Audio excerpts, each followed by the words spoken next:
Hey everybody, welcome back to the channel. It is New Year's Eve. As you're seeing this, it is New Year's Eve. Happy New Year's to everybody. Thank you to everybody that wished both myself and my family Merry Christmas. Had an awesome Christmas.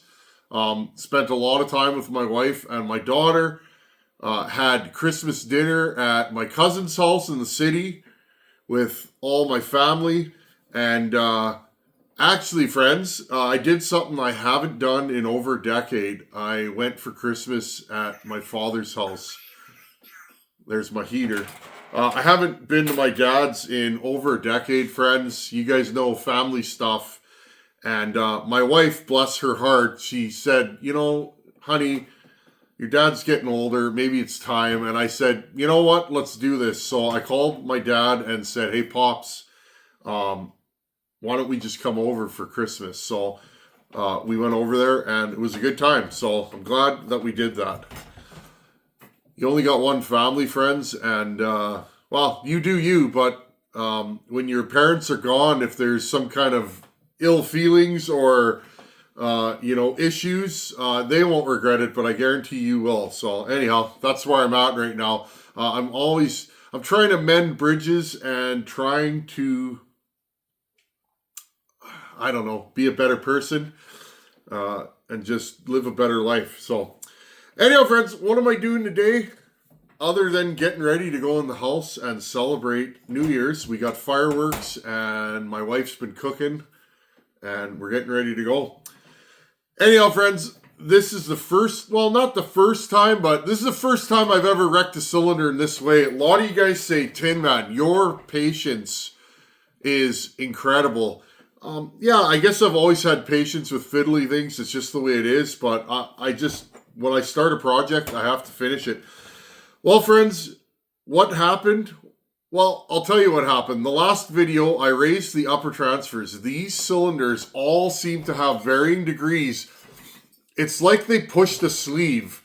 Now, I can't see it. It doesn't appear that there's a sleeve, but it's like a sleeve was pushed in with the ports already pre-cut. And what happened, friends, was all these cylinders, the sleeves, the portholes are too far down. And what happens is there's a lip, okay? When you're looking at the cylinder upside down, the roof of the port is hitting a small lip and then they go in. So that's horrible for airflow. So I went in and I raised the upper transfers and reshaped them. And then, because I didn't notice this when I cut my boost port, I thought, well, I'm going to have to go in with one of these bits, my little end mill. I'm going to have to go in and carefully raise that transfer port. And what happened, friends, was I was taking my time, boost ports rather. I had to go in and cut the boost port. You want the boost port to be about 1 degree higher than the upper transfers. You want the boost port to open first. Oh, I dropped it, friends. I'm going to grab it.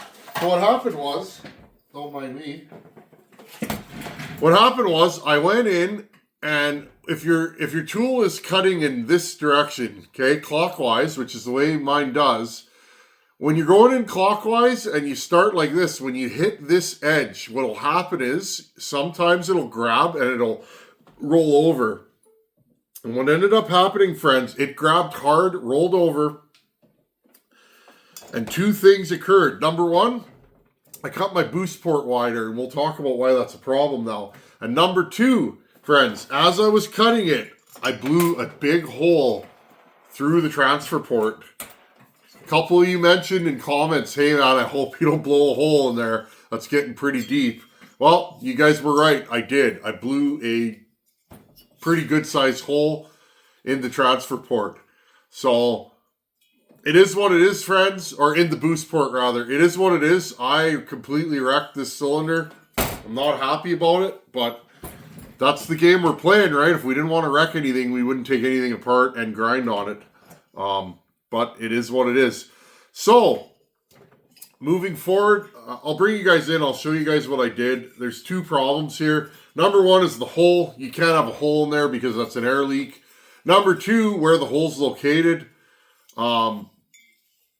If it was just a hole, I would probably I don't know. I would take this to a local. I have one in mind. Nick, if you're watching, you'd be the guy. Nick used to be a TIG welder, and he could probably weld that hole shut. In fact, I know he could. But that's not the only problem. So anyhow, friends, I'm going to bring you in here, and let's have a look inside this cylinder. Oops. Okay, friends, light on. Here's what happened.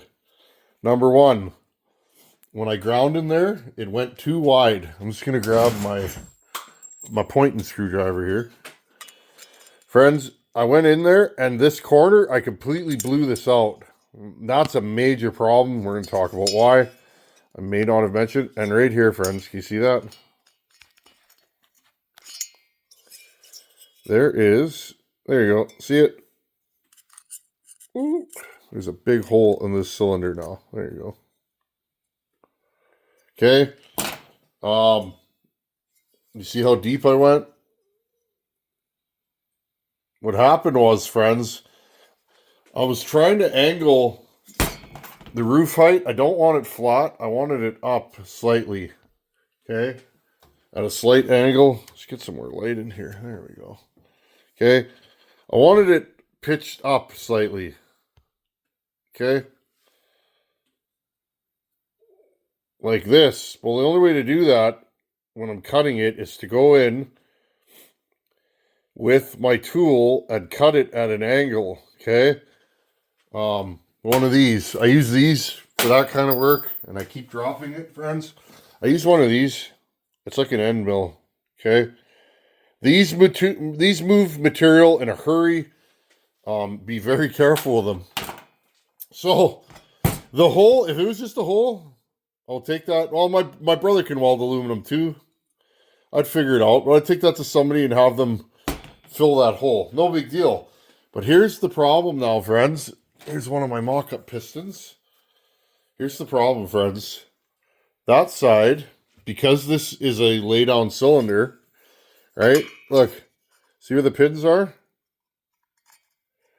Okay, I don't want my ring located in there. Well, look what happened, friends.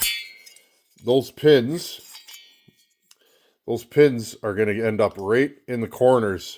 Now, I panicked for a second, but I was like, whatever, I got another cylinder. I put this on the saw, okay, already, and put my mock-up ring in there with a piston, and it was catching, friends. It wouldn't go all the way through. Okay. So I knew right there that it's done. There's no way. You do not want a ring to ever go through a port in the opening, right? In the edge of your ring, right here, okay? You don't want this to run through there because usually it'll catch and it will break. So, unfortunately, friends, this thing's toast. And it was looking good. I was, almost ready to finish it, but that's the way it goes. Okay, friends. Well, unfortunately, that's what happened to this cylinder. It's trashed. We'll hang it on the wall of shame. That's too bad because that was a nice cylinder. What are we going to do now? Well, friends, through the magic of editing and time, I ground another cylinder, friends. I set up this morning. I told my wife, hey, babe, tomorrow I'm setting up in the shop. I got to get something going with this saw. People have been watching me putter with this thing for months. Anyhow, friends, I poured another cylinder. It's pretty much done. Let's have a look. Okay, now, there are some differences in these two cylinders. Here's the one I wrecked. Notice, no bridge. This is a legit P42 cylinder off of a junk saw that I have. It has a bridge. Now, I had to decide, am I cutting the bridge out? Now, friends, those of you that have been here for years know I cut the bridge out on a Pioneer. Or, no, on a Homelite. And blew the saw up, friends. I did. What I did was, I took a Homelite and I cut the bridge out. And I left a little nub at the bottom so that it could work its way in and out. Well, what ended up happening, friends, is it caught the ring and I blew the saw up. So, I'm sure It's close, friends. There are differences. This exhaust port is square and it's very wide, okay, with the bridge in the middle. This one is more oval shaped with no bridge. It's not as wide.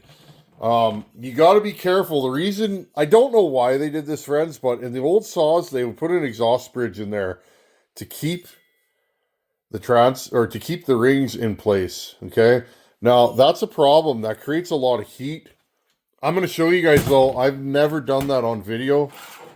I've never shown you guys the secret move to why my Homelite builds don't blow up. You guys know I was probably the first guy on YouTube. I mean, maybe there's somebody else, but probably the first guy on YouTube to ever successfully port Homelites, and not only port them, but make them really nasty.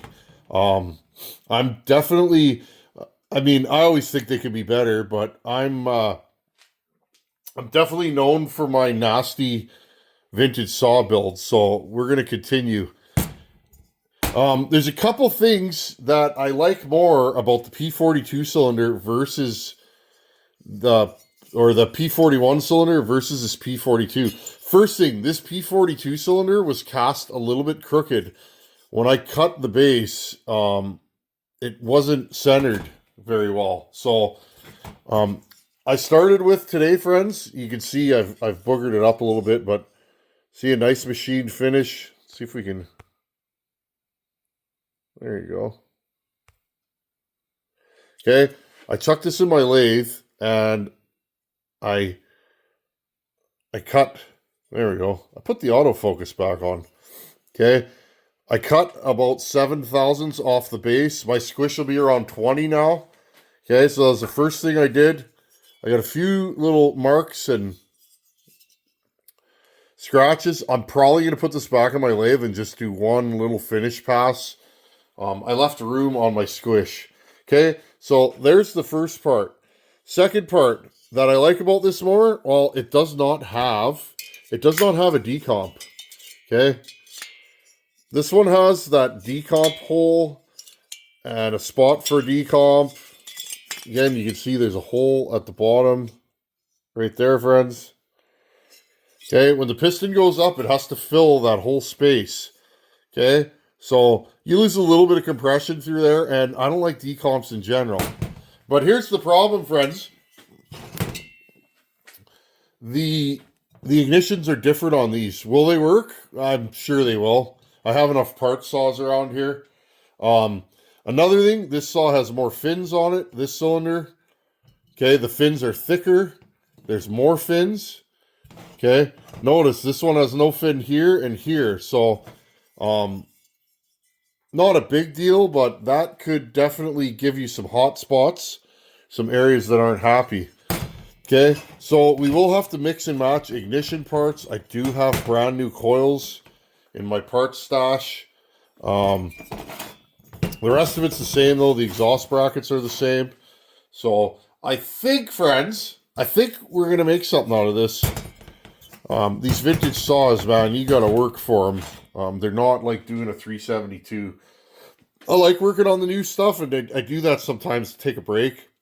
This is where my heart's at, though. I really like working on the old saws. You have to be more ingenious.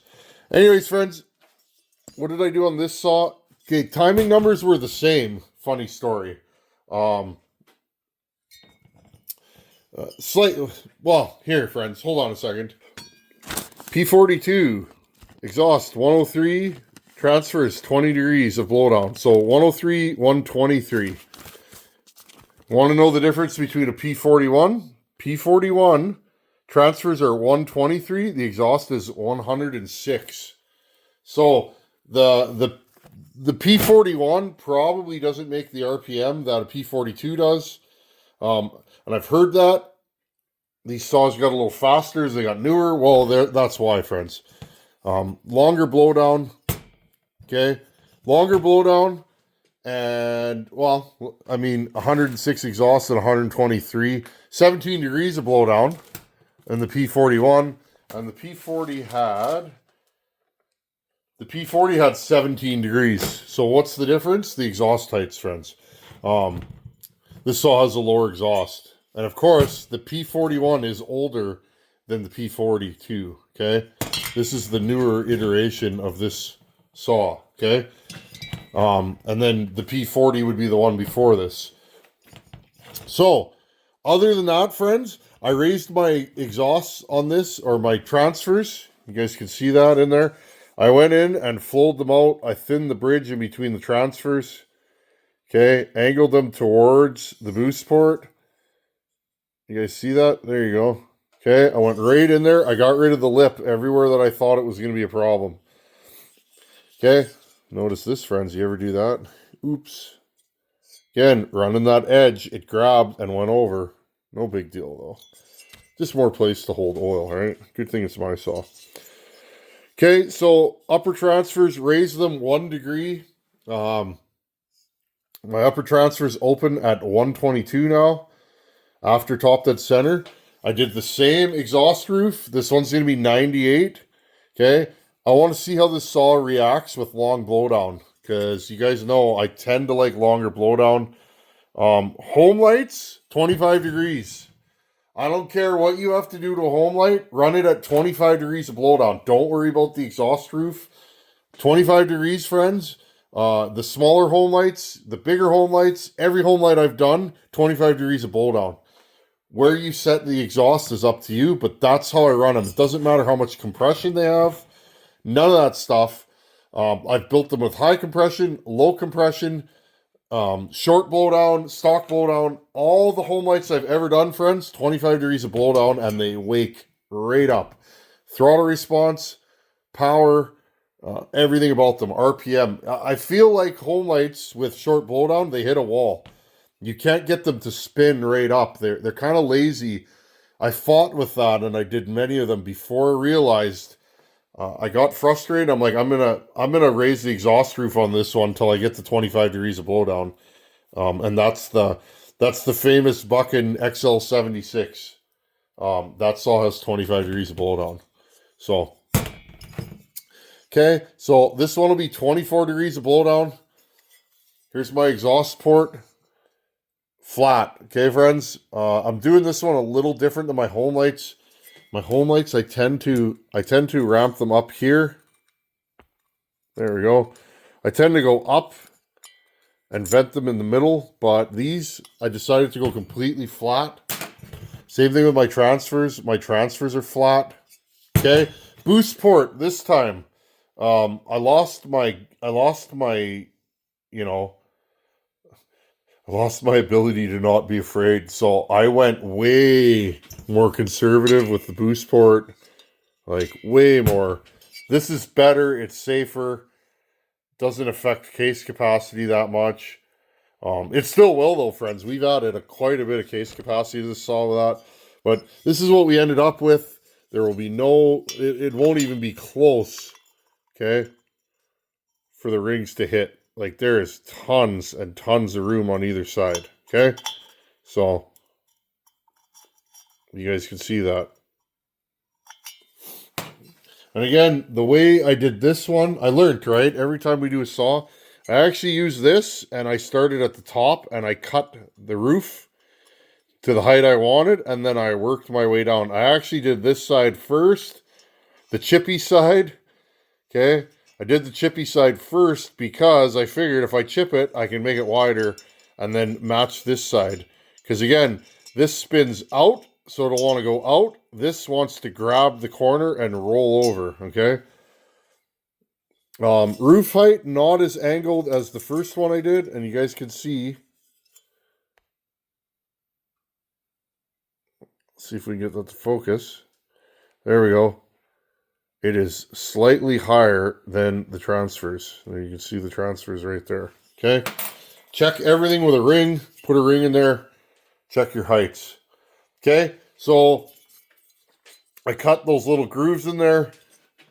Shaped them in. Now, friends, again, I don't want this too thin. I didn't want to cut all this out. I mean, I want to, but I would like these skirts. Again, this is going to be like that. I would like these skirts to last. Okay. The only thing I can do, friends, is I can cut these two grooves so that we're pushing air into there. But let's face it, this is the bottom of the stroke, about right there. So at that point, we're not really moving much in the way of air. So I think I'll call it good. Didn't do much to the lower transfers. I widened them a hair, both sides, and I just went in and textured them a bit. I didn't hit either side. I really like the way these are shaped, and I think they'll be good. All the work to this was upper transfer work, because again, with that ledge, I'll draw you guys a picture here. With that ledge, the here, so if you're looking at the transfers to the side, okay, here's the ports that are your transfers, okay? They come out of the lower case, and to here, the jug, hold on friends, okay, the jug of the cylinder, it was like this. Okay, you guys see that? So as the air goes up, okay, into here, it's hitting these two lips and only going out the middle. Now, if you had a really keen hand and a really good bit and you're really good at it, what I could have did was where those enter, okay, the bottom and the top, and it's like this all the way around, friends. The holes are too small. Creates pressure, but if that is hitting this wall, what I could have did was go like this, okay, cut these off on an angle and left my ports the same. But you can only do what you can do, friends. I can only get in there so much. Because this is a small displacement cylinder, friends, you're kind of stuck with what you're stuck with. So there you guys go. I killed the cylinder and I made a cylinder. Okay, friends, Happy New Year. I hope you guys have had a great holiday season. For me, it's a time to have a break. I'm in construction. It's one of the only times of the year where it kind of quiets down at work and you can kind of take some time off and not worry about it too much. That's just the way it goes. In the next video, friends, we're going to do more mods to the piston. I'm going to drill holes in the piston, friends. I'll show you guys how to do that. I know that sounds crazy. We're going to Swiss cheese this piston and make it run cooler, and that should help this saw stay alive. Then we'll start mocking it up. I'm probably going to put crank seals in the saw because I have them, and then we pipe an exhaust. We'll rig up a new ignition with various parts, and we should have a running saw very soon. Anyhow, friends, thanks for watching. Take her easy, and Happy New Year. Later.